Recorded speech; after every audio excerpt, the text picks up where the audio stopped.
Hello అండి. మా వారు పనసకాయ తెచ్చారు. అది ముగ్గేక ఇది చూడటే ఎట్లాగుంది. పనసకాయని ఏమంటారు,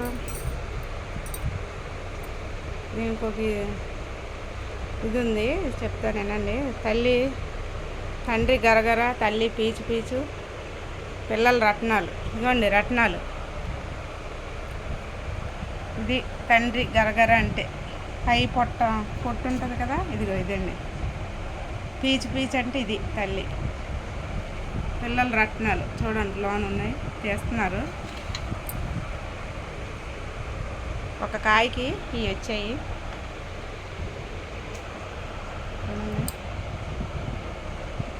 పెద్ద పెద్ద తొనలు.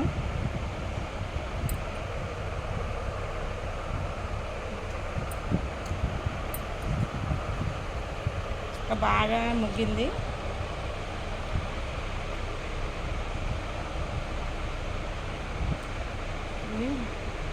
చాలా ఇష్టమైనది పండు కదా, పిల్లలకి పెడితే మంచిది. హల్వా కూడా చేయొచ్చు, దీంతోటి హల్వా కూడా పిల్లలకి చేసి పెట్టవచ్చు. మెత్తగా ఉంటుంది శుభ్రంగా.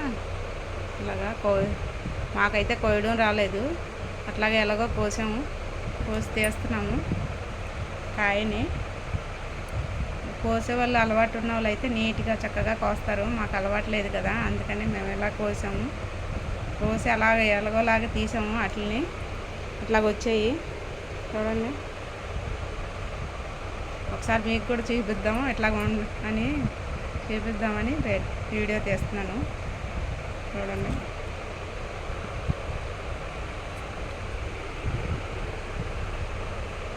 మనకు రాదేమో కోసుకుంటే, కాయని కట్ చేయలేమేమో అనుకుంటాం. ట్రై చేస్తే అదే అవుతుంది. ఎప్పుడైనా మీ దగ్గర ఉన్నా అలాగ అనుకోవద్దు. చక్కగా తెచ్చుకొని చాకు తీసుకొని కొంచెం చాకు నూనె రాసి మన చేతులకు కూడా నూనె రాసుకోవాలి. ఎందుకంటే అది కొంచెం జిగురుగా ఉంటుంది. చేతులకి చాకుకి నూనె రాసి మనం కోసుకొని చక్కగా మధ్యలో కోస్తే 2 చెక్కలు అవుతుంది. మళ్ళీ దాన్ని విడివిడిగా కోసుకొని అట్లాగా తొనలు తీసుకొని మనం చక్కగా పక్కన పెట్టుకోవచ్చు.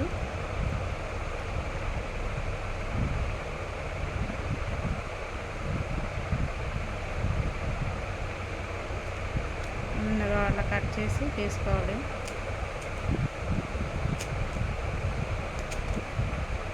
చక్కగా అమ్మే వాళ్ళు అయితే భలే తీసేస్తారు కదా, మనకు రాక మనం ఎన్ని తిప్పలు పడుతున్నాము. అయినా ట్రై చేయాలి, రాదని ఊరుకోకూడదు. ఏదైనా సరే ట్రై చేస్తే అదే వస్తుంది.